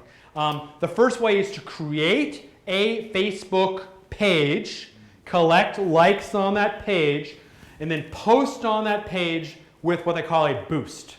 So collect 300 likes, great, and now put $2 into that post, and it'll start decreasing over time as you start reaching more people. They divide it between organic reach and paid reach. there really is no organic reach anymore. I mean, it's pathetic. Our organic reach is literally 6,000 likes, 100.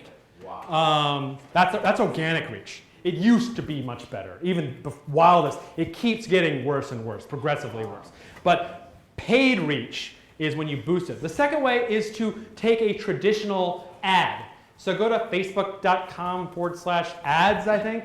They'd be dumb if that wasn't the link. Facebook.com/ads. And you can actually buy an ad. You know, you go to Facebook and you see the things. The nice thing about Facebook ads is you can say, show to people who like my page and people who have recently had a child and people who live in Los Angeles within a 30-mile radius, who also live in West Hollywood and Burbank and Santa Monica. And you can be very, very specific about how to target the demographic that you're looking for. So really two ways. A, boosting posts on your Facebook page, and B, taking out traditional ads on the Facebook site. Cool. That makes sense. Great. Yes? Hey, Matt Ritchie, writer-director of Romeo and Juliet in Hell. Yes, it's a comedy at the Complex. Aha! This is yours. Thank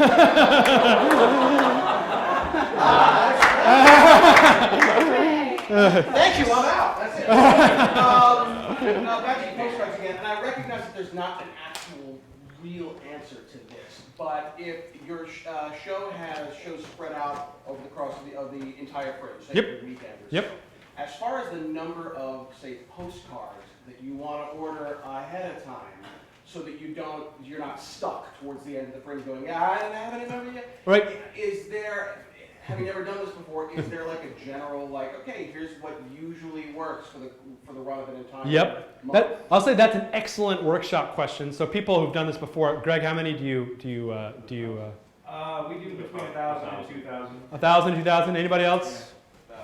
1,000. 1,000 is clearly a good place to start. Okay. You'll notice that a lot of our in our participant packet, the deals are like buy 1,000. Right. So 1,000 is a great place to start. Also keep in mind that most printers worth their salt, where did that expression come from? Worth their salt can turn around publications really, really fast. Okay. Did I get that right? Word right? Is it not salt? Yeah. It's salt. What the hell is that? That's where we get salary from. Yeah.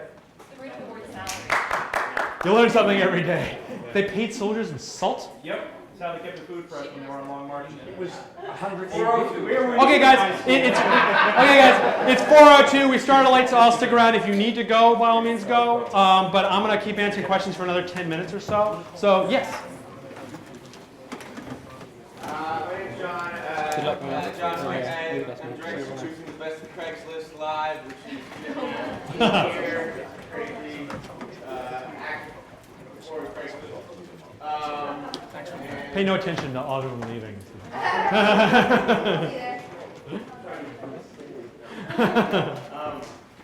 question is about insurance. Sure. Do you need insurance? Yeah. Okay. Well, the multifaceted one. You do not need. Well, here's the thing. You should have insurance. A lot of times, your venue will cover you under their plan. Ask your venue. We cannot police that everyone has insurance. Asking you all for certificates of insurance would be insane. We suggest strongly that you get insurance. When someone falls down, say, and hurts themselves, and they are litigious, they can sue fundamentally three people: you, your venue, and the Hollywood Fringe Festival. I promise you, your venue is insured, and we're insured. But if you're not insured, then you might have some problems. So A, check to make sure that your venue holds insurance. B, there are several, if you still need insurance, contact us. We can give you a couple of Fringe-friendly prices. You might spend $125 on insurance if you use some of the deals we have for you. So contact us, support. For a show, usually. Or contact us at support@hollywoodfringe.org, and we'll give you the people to contact. Yes? Can you be a little more specific about the insurance? Because when you go to pick up insurance, they always sell liability for that. Right. And so, are you saying that the liability is enough, or we have to get other coverage? Not being an insurance expert, believe it or not, liability is the one you want, is the most important. Because liability means that the insurance company will be liable for any terrible things that happen, and that's the one you really want. Like obviously, like, it's not like car insurance; you don't need damage and stuff like that. But like liability, you might if you damage the venue. But liability is the important one. So if you need insurance, contact us, and we'll give you some tips and pointers on where to go. No, yeah, it's just that I'm just talking about what I've seen. Liability is the big one. Yeah, absolutely. For theater, it is for performing arts. Yes.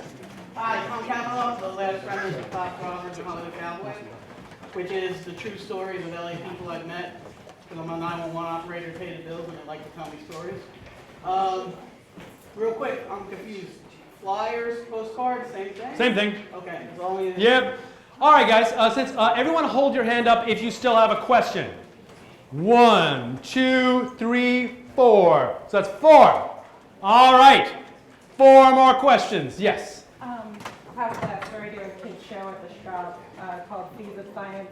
We did tiered pricing last time, $8 for kids, $12 adults. Is there a way to set that up on the website? Discount codes. Yeah, we don't have such a thing as price levels, which is what you're talking about yet, or ticket types, which is the other angle of that. I would say your best way to handle that is through discount codes. Okay, great. Number 2 was, yes? 3, I was 3. You were 3, you can go for it. Hi, David Castro, I'm the writer of Man's Dominion. One-man show for a friend of mine, true story, in 1916. People of Irving, Tennessee lynched an elephant. That's right. At any rate, silly question, novice question. The flyer, the postcard, logo, Fringe logo on the front or the back? Up to you. Throw it away if it's not on the front. Up to you. Okay. That is what you can be in the front or the back. We'll do this. Great, thank you. As people should. Yes. Third question. Yes. Vincent Gomez, Demon Slaying Drag Queens at Mechanic Place Theater. And my question is, are we allowed to have previews during the non-preview time period? Here's the thing. By all means, go for it. We just can't promote them.